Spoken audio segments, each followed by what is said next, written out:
Doctor Zakir Naik sir আমাকে বলেছিলেন, এই সাক্ষাতে বলেছিলেন যে নিজের গন্তব্যে অটল থাকবা, নিজের গন্তব্যে অটল থাকতে হবে। একজন দায়ীকে আশেপাশে অনেকে অনেক কথা বলবে, কোনো কথা কানও দেওয়া যাবে না। এবং তুমি যদি এগুলোর অ্যান্সার প্রতি উত্তর দিতে চাও, তোমার গন্তব্য থেকে সরে যাবে। এই জন্য কোনো কথা বলিনি, কিন্তু হেভি ধোয়া ধুইল একদম, গালি গালাস এটা সেটা। তারপরে তো বোঝা গেল যে আসলে এটা ডানহাতি ছিল, কিন্তু তখন যারা ধুয়েছিল আমাকে ওয়াশিং মেশিনের মধ্যে, তারা কিন্তু আমাকে সরি বলেন। এখন কিয়ামতের মাঠে যখন এরা উঠবে বা আমরা উঠবো, ওদের আমল নামা থেকে গীবতের নেকি দেওয়া লাগবে না? এই ঋণটা আপনি কেমন করে শোধ করবেন? এটা তো মানুষের সাথে জড়িত হক। আরেকদিন নামাজের না, একদিন উহুদের তো ওটা বাদ দেন। একজন শহীদ সাহাবীর মাকবারা থেকে যদি কেউ কোনো ঘ্রাণ পায়, মনে করেন আল্লামা তারেক জামিল হুজুর গিয়েছেন মুয়াজ বিন জাবাল রাদিয়াল্লাহু আনহুর কবরের সামনে, আপনি গিয়েছেন, মনে করেন এরকম অনেক মানুষই পেয়েছে, আপনি গিয়েছেন এমন একজন সাহাবীর কবরের সামনে যেখানে আপনি কিছু একটা ঘ্রাণ পাচ্ছেন, আপনি পাচ্ছেন, হয়তো 8-10 জন পাচ্ছে না, এই 5 জন পাচ্ছে, ওই 10 জন পাচ্ছে না, হতে পারে, পারে কি না? আল্লাহ পাকের কুদরত কারিশমা নাই? যে পাচ্ছে বলেই যে সে জান্নাতি, এমনও তো না। ব্যাপারটা কেমন না? ইমাম বুখারী রাহিমাহুল্লাহ ইন্তেকাল করেছেন, যখন তাকে দাফন করার পরে এত সুঘ্রাণ ছড়িয়েছে, মানুষ মাটি হাতে করে নিয়ে বাসায় আসতো, মেশকাম্বরের ঘ্রাণ বেরোচ্ছে কবর থেকে। এখনো বাংলাদেশেও বহু মানুষকে দেখা যায় যে 10 বছর আগে ইন্তেকাল করেছেন, এখনো লাশ অক্ষত আছে। এটা কি মিথ্যা কথা? এই কারিশমাগুলো নাই? তো মনে করেন একজন পেয়েছে, তো সে তার আবেগটা কিভাবে প্রকাশ করবে? সে কি বলবে যে আমি জাহান্নামের ঘ্রাণ পাচ্ছি? কি বলতে পারে? শব্দটা কি প্রয়োগ করতে পারে? ওরে বাপ রে বাপ, এটা নিয়ে যে শুরু করলো এক শ্রেণীর লামাজাবি, বেশিরভাগই লামাজাবি ছিল তারা মাযহাব মানে না, বাট শায়েখ মানে অবশ্য। এটা আবার একটা পয়েন্ট আছে, কোনো মাযহাবই মানি না, আমি কোনো মাযহাবই মানি না, কিন্তু আমার শায়েখকে মানি, আমার শায়েখ যা বলবে তাই। আমার কথা রাগ করছেন? রাগ করেন না, এটা ভুল পথ, এটা একটা ভুল পথ। আপনি যদি মাযহাব না মানেন, তাহলে আপনাকে মুজতাহিদ হতে হবে।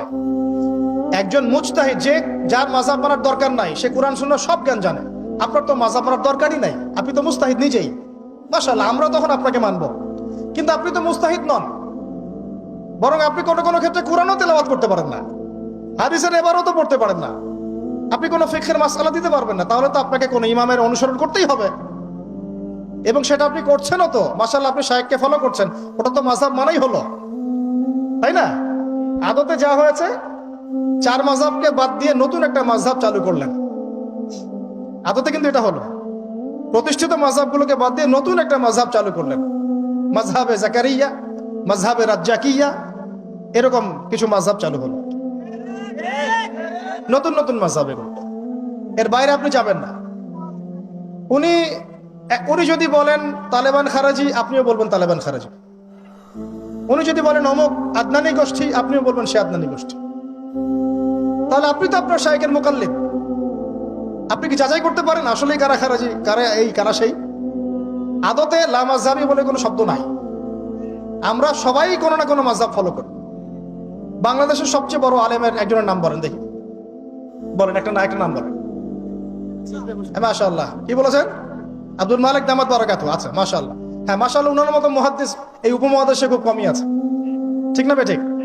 এখন উনি এত বড় মানুষ হওয়ার পরেও কি তিনি নিজে কোনো মাযহাব চালু করেছেন, নাকি তিনিও একটা মাযহাবকে ফলো করেন?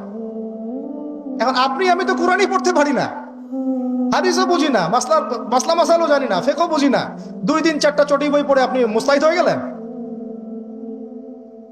মূলত এটা হয়ে গেল শায়েখ পূজা। কি হলো?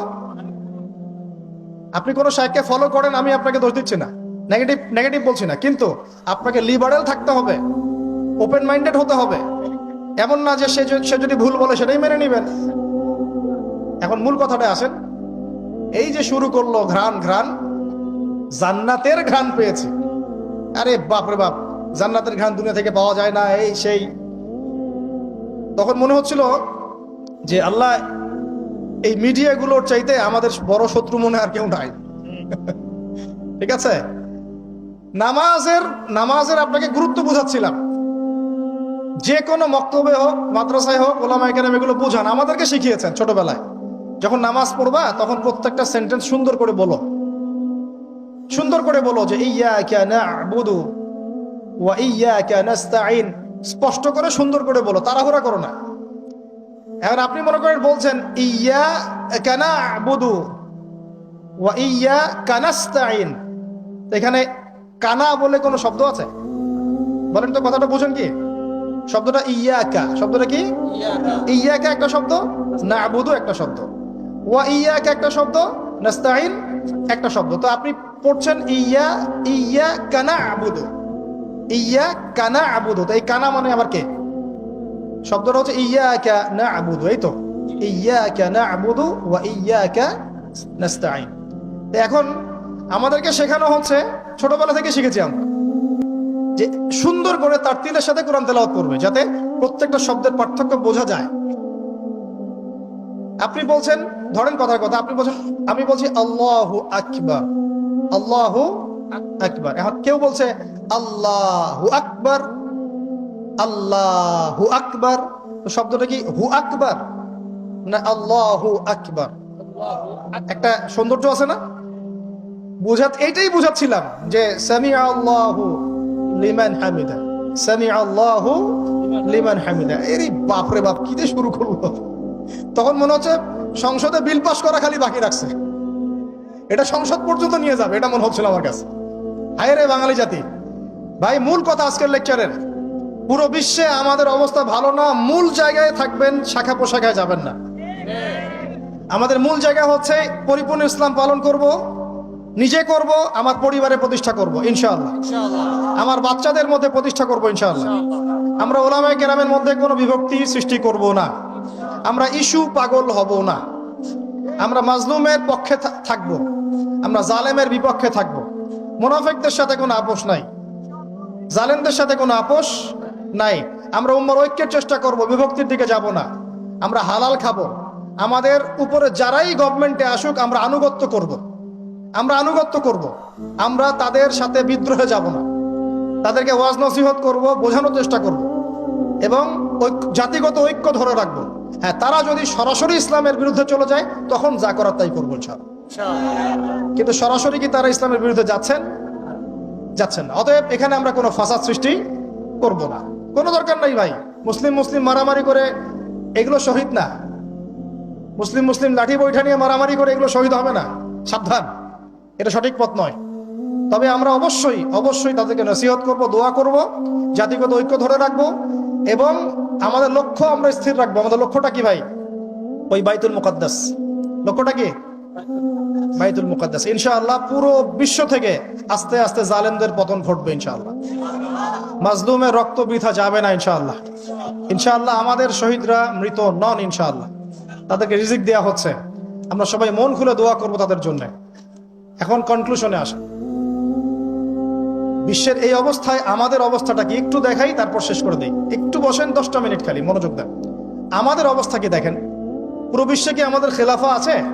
বললাম নাই। পুরো বিশ্বের অর্থনৈতিক শক্তি আমাদের হাতে আছে? রাজনৈতিক ক্ষমতা আমাদের হাতে আছে? বৈশ্বিক রাজনৈতিক ক্ষমতা আছে? নাই।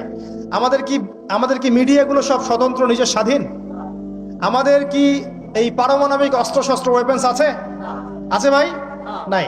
আমাদের কি ঐক্যবদ্ধ জাতির একটা নেতা আছে? ওয়ান আমির, ওয়ান জামা, এরকম কিছু আছে? নাই। এখন এই অবস্থায় আমরা যদি আমাদের অবস্থানকে উন্নত করতে চাই, বিশৃঙ্খলা করে না, একটু বসেন, জাস্ট 5টা মিনিট বসেন, শেষ করে দিচ্ছি। একটু পরে দোয়া হবে, তারপরে আমরা যাব। এই অবস্থায় আমরা কি চাই? আগে আমাকে বলেন, আমরা কি চাই যে আমাদের অবস্থা আগের মতো হোক? আগের মতো বলতে রাসূলের যুগের মতো, সাহাবীদের যুগের মতো আমরা কি চাই আমাদের অবস্থা আবার সেরকম হোক? তাহলে ভাই, সর্বপ্রথম আমাদের সবাইকে ইলম অর্জন করতে হবে। রাজি আছে কিনা? পড়াশোনা করতে রাজি আছে কিনা? ইনশাআল্লাহ। সবাই কোরআন তেলাওয়াত শিখবো ইনশাআল্লাহ। রাজি আছে কিনা? সবাই কোরআনের অর্থ পড়বো। রাজি আছে কিনা? প্রতিদিন কমপক্ষে 5টা করে হাদিস পড়বো। রাজি আছে কিনা? বাংলাদেশের বরেণ্য ওলামায়ে কেরামদের সাথে সোহবতে থাকবো। রাজি আছে কিনা? আমরা সবাই হালাল খাবো ইনশাআল্লাহ। রাজি আছে কিনা? হারাম থেকে দূরে থাকবো। রাজি আছে কিনা? আমাদের পরিবারে আমরা বেপরদামি ঢুকতে দিব না, রাজি আছি? আমাদের সন্তানদেরকে মানুষ করব, রাজি আছি? আমরা আমাদের এই সমাজের মধ্যে মানব সৃষ্ট কোনো ফাসাদ সৃষ্টি করব না, রাজি আছি ইনশাআল্লাহ? আমরা মুসলিম উম্মার নির্যাতিত ভাই বোনদের জন্য দোয়া করব, রাজি আছি কিনা? তাদের জন্য আল্লাহর দরবারে কান্নাকাটি করব, রাজি আছি কিনা? আমরা উম্মার মাঝে কোনো বিভক্তি সৃষ্টি করব না, রাজি আছি কিনা? আমরা সবাই মিলে দ্বীনের দাওয়াতি কাজ করব, রাজি আছি কিনা? আমরা সবাই মিলে প্রয়োজনে আল্লাহর দ্বীনের জন্য জিহাদ করব, রাজি আছি কিনা?